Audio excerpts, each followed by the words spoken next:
headline reads, "Mummy found inside 1,000-year-old Buddha statue in lotus position." What this cat had to do to get himself into that 1,000 days of eating only nuts and seeds that helped reduce his body fat. 1,000 days of roots and barks. So that's that's 6 years preparing. Yeah. At the last stage, he drinks his poison tea made from the sap of the Japanese varnish tree to induce vomiting and elimination of body fluids. So he's basically going to dehydrate himself so he can fit himself inside this container, this Buddha statue in the lotus position. So then once he does that, he takes this. They put a tube down his throat. Yeah, see, I didn't read that. Where's that? Because this doesn't, it doesn't kill him. All the stuff he's done, he's still alive. He's still alive.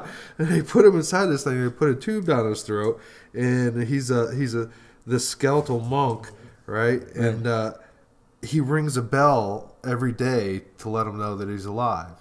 So that way, if he doesn't ring the bell, then they know he's dead. And then they start counting another 1,000 days. Isn't that crazy? Another 1,000 days. So this is 10 years at this point into it. And you open up the tomb, and what does it say they do? They take out his organs, and they fill them with all this paper with Chinese writing on it. That's what I thought was the interesting part of the story at the end there. How does someone get selected to do that? Does it just come to him to do it, or does someone say, "Hey, this dude, you're the dude that needs to do this"? Or, it must be a calling, kind of like, maybe priesthood or something today, because they say here only a handful of monks achieve this stage after the long and grueling process. So it was, it was a known process, and people volunteered to do it. Like you said, you probably had a calling for it or something, but it sounds like it was... This dude wasn't like a prisoner or nothing in there, because they said he was in the lotus position. So was he dead when they put him in there? He died and they shaped him into the lotus position? Or? No, it sounds like he was alive when they put him in there with the air tube. What they don't tell you in here, though, is what you don't have a good idea is how long was he alive inside that statue with the air tube where he's ringing the bell? How many days... that would be interesting. They don't really tell you that. Yeah. I can't imagine it being too much longer after he had shoved in there with an air tube. I don't know, though. I mean, that makes you wonder if, for 1,000 days he did this, 1,000 days. You get put in there, and that's your test of your will to live. When your will to live gives out is when the bell stops ringing. Right. And they know that. They just get going there with the air tube. They're not like, we'll just open the door if it gets rough or something. Right. There's no hole. That's it. That's crazy. And he did it until it was all self-actualized kind of stuff, Wow, that's a decision you can't just take back, like you said. What happens if you're in there ringing the bell and all of a sudden you're like, screw this, I want to live. Get me out of here. Right. Harrison Ford's story, I saw a video of the crash, or a picture of the crash. I didn't see a video of the crash. Dude's like 70 years old. And I read somewhere, not in what we're looking at here, but I read somewhere that he broke his hip. I thought it was shit. When you're 70 years old breaking a hip, that's not good. Right. That's not good. So he's not going to be in a wheelchair or nothing, but he'll be, his days of being, Indiana Jones. Those are done. Yeah, those are over. You don't see him in much anymore. He's probably got so much money. He doesn't do anything. Right. But yeah, he's one of those guys that you would think, like 42. There's bound to be some. I just would be surprised if that plane that crashed the way it did. What is it? The engine failed or something? That's all I've heard. Isn't that what it said? Engine failure, yeah. Engine failure. But yeah, he landed it. He's a hero. Yeah. Harrison style. Riding a golf course. They'll be infamous for that. Right. They'll make a movie about it. Yeah. He'll star in it. Yeah. You should do it. Exactly. Do you hear about that? What's her name? Lupita Nyong'o's Oscar gown was returned to the London West Hollywood Friday afternoon. Yeah, see, I didn't read anything about that. You told the story pretty good, though. I thought it was kind of funny. So, so she has this gown. Who has the gown? I'm not real familiar with the girl. Her name's Lupita Nyong. I guess she was Nyong'o or something. She was at the Oscars, so she's a celebrity of some sort. Shame on me for not knowing that Right. exactly. But That's all right. yeah, If she becomes a known name, we'll mention her again. right. But what was funny is you know how this stuff works. So Calvin Klein says, "Hey, here's this $150,000 dress. You wear it. You know, you benefit, we benefit. Blah blah blah." Well, somebody breaks into her dressing room and steals the dress. It's a $150,000 Yeah. dress. Why is it so expensive? It was all pearls sewn into this dress. So somebody steals it, and that's the big headline at the time. Calvin Klein pearl dress stolen, yada yada yada.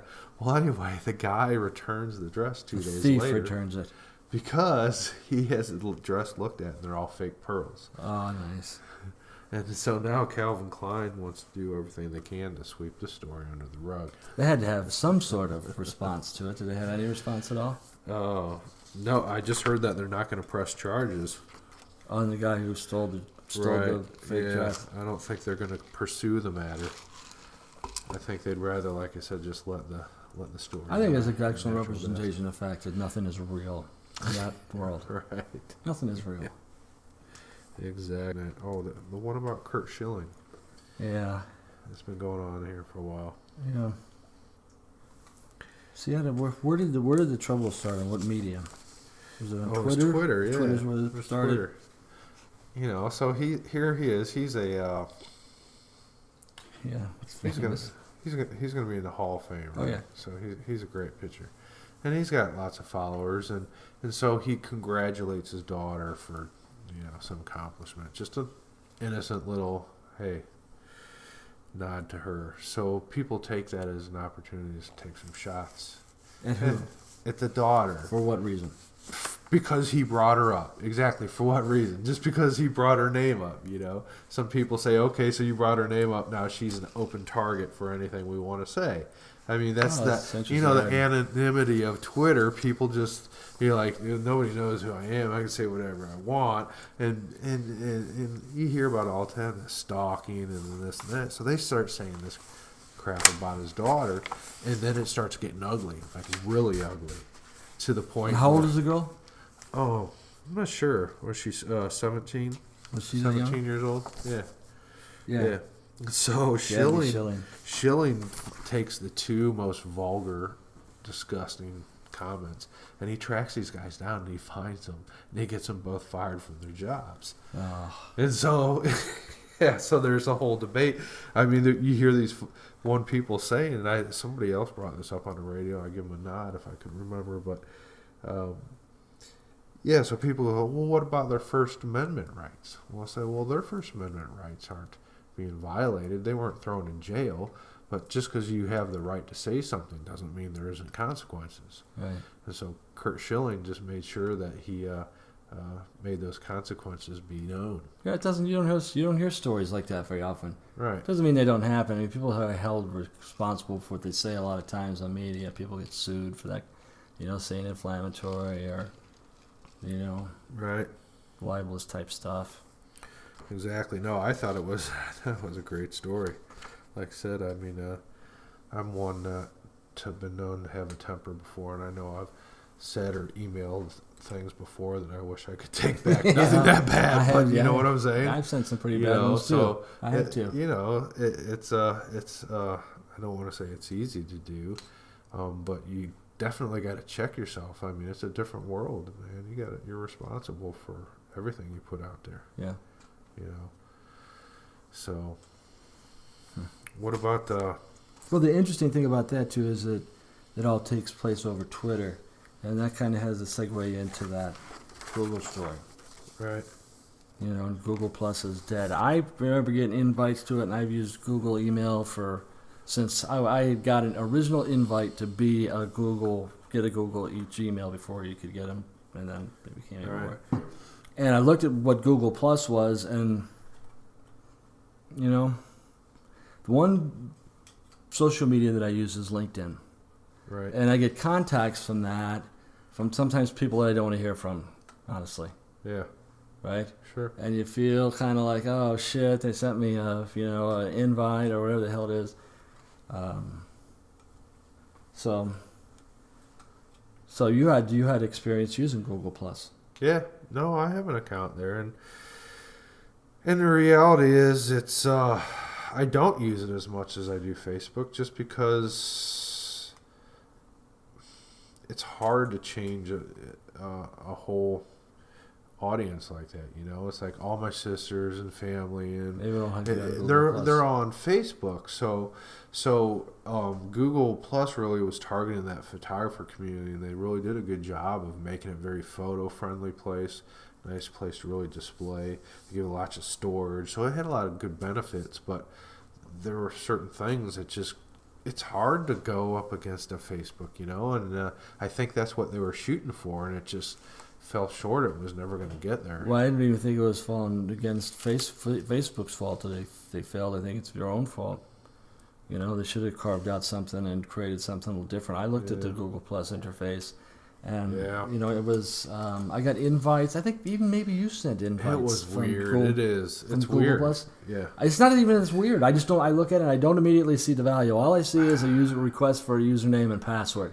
Anytime I had a site like that, I just I like I said, I don't use it a lot, but when I go to it, I have a hard time trying to find like my stuff or understand how it works or anything. And if the idea is to take that away from you, so it is just touchy feely, I guess then maybe they accomplish something. But right. I like having a little more understanding of where to go for what and where and how it all works. But part of that's just because I don't spend a lot of time with it. Well, and the Google Plus thing came out, didn't offer anything different really than Facebook. Didn't create a niche, is what Facebook did, and Google Plus didn't. Right. And in the meantime, both Facebook and Google Plus are losing younger internet users. Yeah. Facebook is considered a thing for old people now, with the kids coming up. I've So heard that before. well, it's true. I mean, it's just think about when you were kids. Whatever your Right. parents did, you were the exact opposite. So- And the parents are on the Facebook, and the kids have their own thing, and that's Twitter. Oh, Twitter. Yeah, that's Yeah. just huge like that. Yeah, I know. I was checking our data plan last month, and I think I had 500 texts, and my wife had 5,000 texts. Huh. That's amazing. How many texts do you think you get a day? Me? Maybe I probably average maybe like a dozen or so. Dozen texts a day? Yeah, 20 on the high end, maybe. And that's with work or just personal stuff? Probably 50-50. Oh, Apple. Do you hear about Apple moving off to the Dow? Yep, replacing AT&T. Out with the old, in with the new. That's kind of crazy. Right? Yeah, I tell you what, that's just. I was reading right before about how they have $178 billion to spend. in the bank. No, they're looking to spend. Oh, That's not what they have in the bank. That's what they're looking to spend. nice. So they have throwing kind of money around, and that's it's an interesting story for Apple. But the larger picture, I think, of that story is of how money moves through technology. Oh, yeah. And how much that will influence a lot of things. Sure. Just by the movement of money and creation of money and stuff. And What a story. Too bad old Jobs wasn't here to see it, huh? yeah, I mean, my gosh. I mean, it just so epitomizes what he was all about. Just kind of that taking over the world mentality. And here they are. I think I read that they're going to be the number one richest company in America come April 2015. uh-huh. And you move into the blue chip Dow, taking out AT&T, kind of a changing of the guard. Yeah, it's big. Hopefully, we'll make technology cheaper. They got more money to spend. They can afford to lower their prices, and or they're right there. Apple is probably right where they need to be price wise. Yeah. You can't even believe it'd be anywhere else. They know what they can sell for, the products that they sell. People pay. Have you ever had an Apple product that you wanted that was too expensive and you couldn't pay for it? Like an iPad or phone or Right. anything? It's not out of reach, No. right? No, But it's not they put it cheap. right on the edge there, Right. don't they? Masters at that. No, but to your point, though, I told you I don't buy their computers anymore. I switched over to Intel-based PCs because I enjoy building them, for one, and I can do it. But you don't even have to have a Somewhat- business Apple yeah. machine. I mean, in finance and big business and stuff. You go to an insurance company, they don't all have Apple computers. They all have PCs. Right. You know. Yeah, although you are seeing, yeah, Do you see executives in your company using Apple products? they are becoming more prevalent. Really? Yes, it is becoming more of an option now. And they opt for a business application on an Apple over a PC. Yeah. Really? Yeah, because they literally have just become so, because we're using virtual desktops. Right. So all you really need is access to The internet. Yeah, so it doesn't really matter. Right. Yeah. So it really takes that whole equation out of it. But So they just prefer to have the Apple. yeah, If the company's paying for it, why not? right. And I mean, a lot of us, in IT, I work in IT, is you're working from home anyway. Do people that you work with have Apple computers? Do you know? You have to know some of your computer comes. Oh yeah, I mean, a lot of the developers will, because even a lot of their tools they're doing stuff in the cloud and moving stuff around, and like you said, you really just need internet access. Right. Sure, there are some tools and programs, but most of that stuff is, if it's a more popular title, probably has a counterpart and most of that. Yeah. The interesting headline too on the front there is how drones are poised to help build the cities of tomorrow. Uh-huh. That's a good story. Yeah. Yeah, well, we've talked about this one because I have a drone. Yeah. I have One of the first. the DJI Phantom, the first one that they came out with, the first kind of real consumer, one that was popular. You see around today, the white. It's got the four rotors, right, with the red stripes on them, and you see them on the news all the time, and they're on like their third version now. But just in the 2 or 3 years since then, it's come so far. And there's just Are you able to update yours, or is the new ones coming out with no better hardware? No, I can't really. I mean, I guess it's kind of a contained system. That's if there was a downside of it, it's that. They have everything in it and it's integrated, but it's not really customizable like an open system one that you might build yourself. But it's a great quadricopter. I put the what do you call those little cameras? GoPro. Bring that off there, fly it around. I've done a few videos. I need to do more with it, I'll be honest. Yeah. I think it's still popular. It's in the news all the time. They're always writing laws about what drones are. And I think they're, in some cases, maybe, I wouldn't even say going overboard, but they have serious cases of how these things are, what they're allowed to do and where they're allowed to fly. And so. Yeah, I mean, there's definitely restrictions that need to be there, but on the other hand, you see stories like this about building cities, being able to inexpensively do aerial with the technology you have in these small cameras, the technology now that you have in these small flying machines. You can do topographical stuff so much cheaper and easier now than you could back then. Not that long ago, even. Right. Even flying over, I hear it's popular in different maintenance type activities for, you go into those big warehouse districts that have those big flat roofs. Yeah. They have to do roof inspections and stuff. They have people that fly over and do all the roof inspections and stuff like that. So there's so many niche industries, right, that you can use technology like this. Well, at least it says build the cities of tomorrow. That's a kind of a positive spin to put on drones. Right.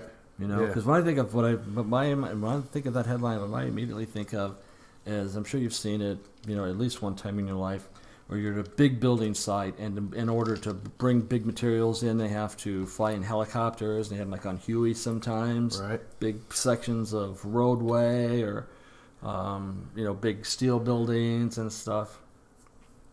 So, that was immediate visual that I got, was seeing the Huey come in and building, dropping building material, huge sections of building material, big pieces of steel, or big air conditioners, big huge commercial air conditioners that you can't get there any other way.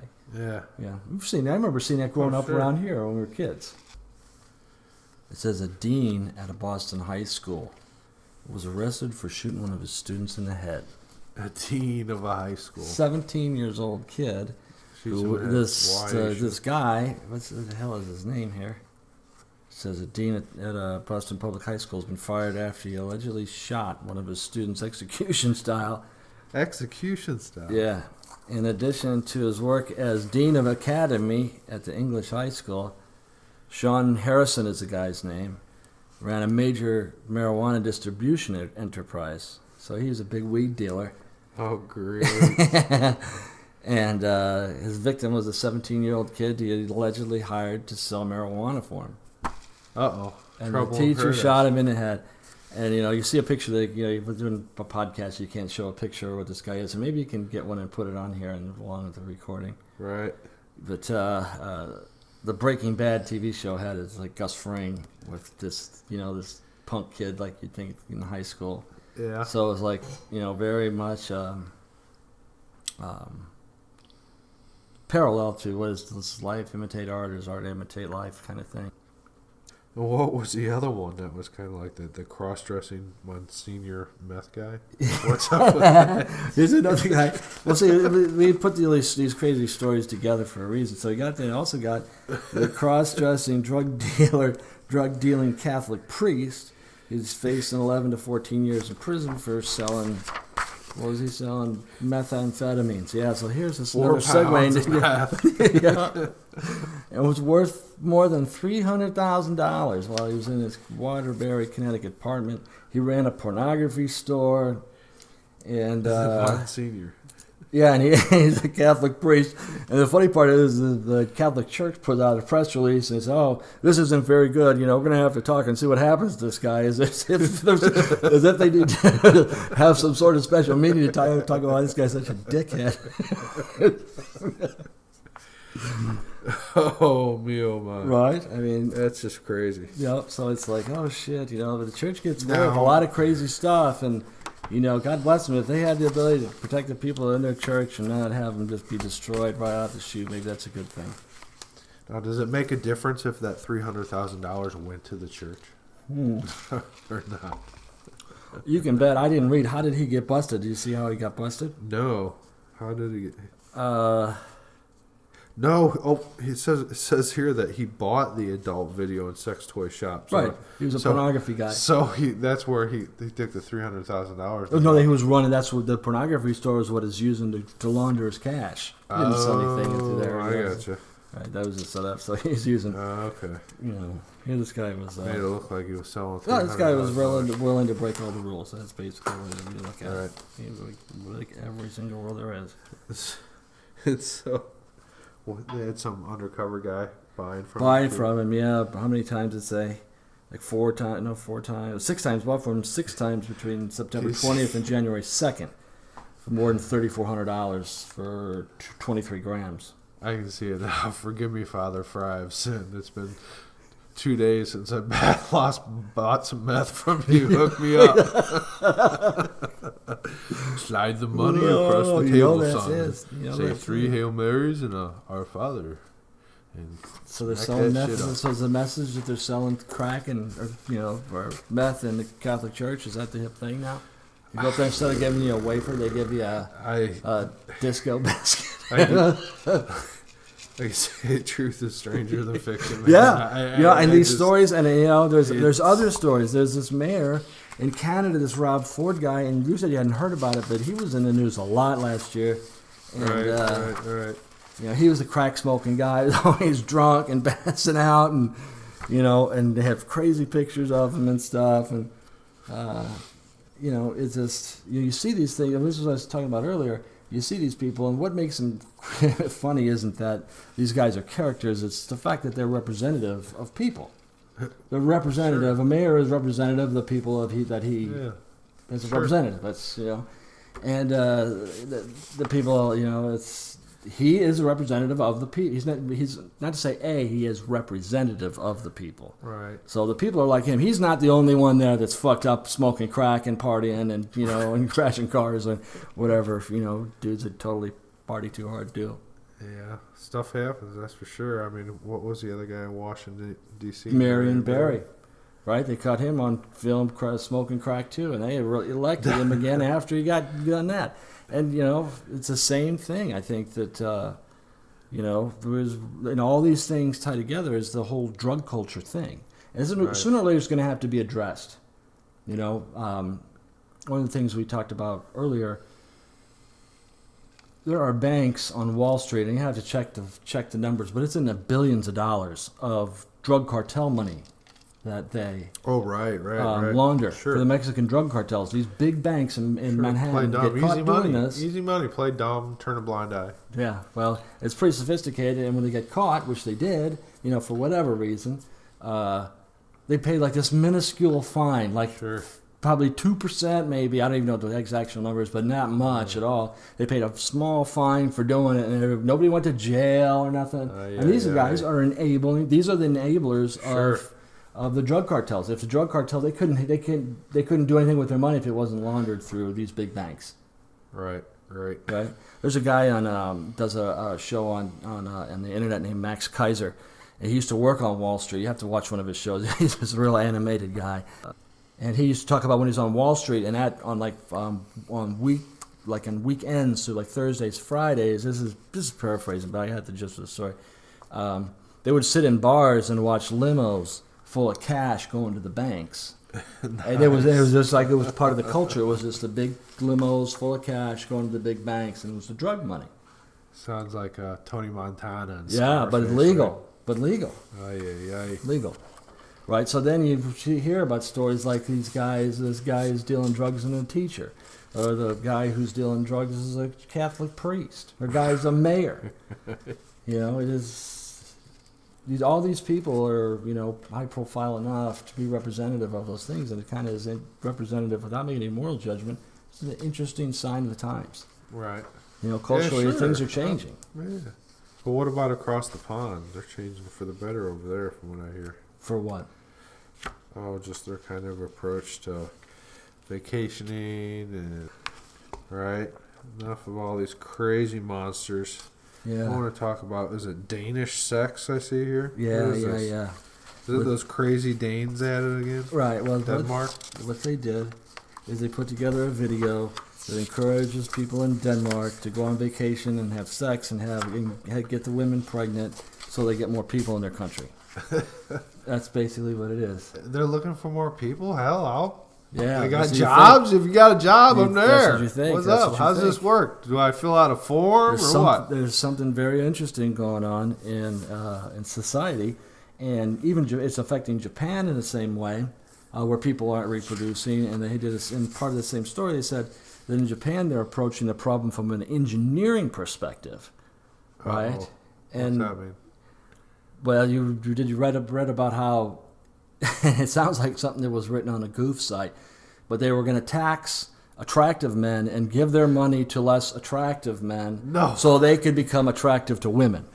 Oh my goodness! That's social engineering kind of stuff that they're talking about. Make all the ugly guys rich, so they're more appealing to the women, right? But the women say, you read this, that the Japanese women aren't even interested in sex anyway. Oh, great! That's according to the story. So. Right. You know, and Japan is very xenophobic in that there's only Japanese really in all of Japan. You know, It's not like a lot of places in the world don't have indigenous people like Japan. It's all Japanese, and so it's a major problem for them.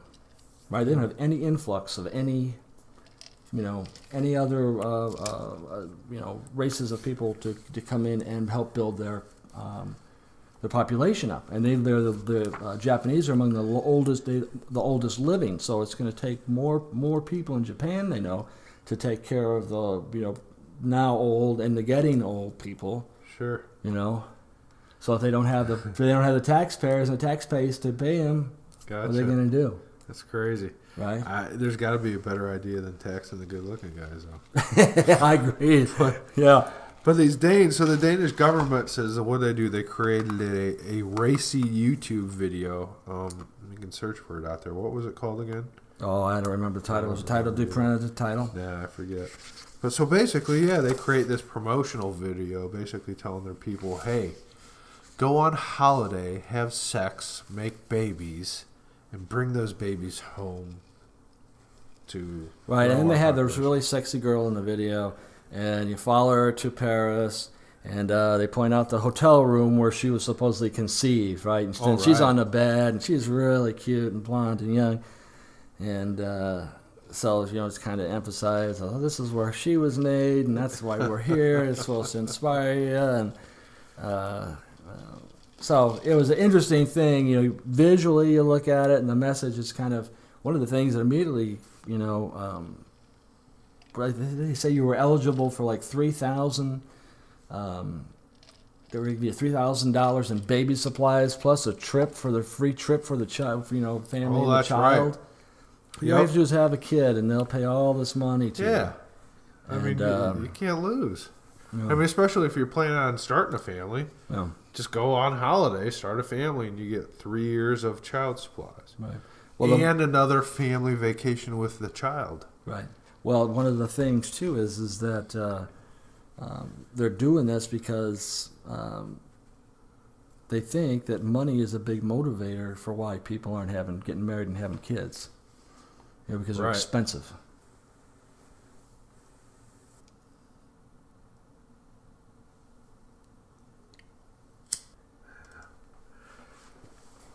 I have to remember to. Oh, look at my cup. It's more ice than water. Should be all the way around. You want a refill? No. You sure? It tastes fine. It just All doesn't right. make the noise for the thing.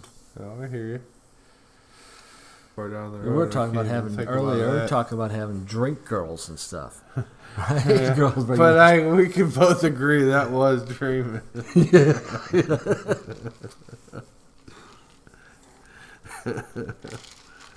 That's funny. Yeah, some drink girls. Yeah, I'm envisioning the Tonight Show. Yeah. We've got like the big city backdrop and the nice big oak desk and the recliner chairs and the guest chairs, right? Yeah, we become famous. We become famous. We have to set up hammocks in here. It'll be interesting to see what we create, we put out there now, what happens with it.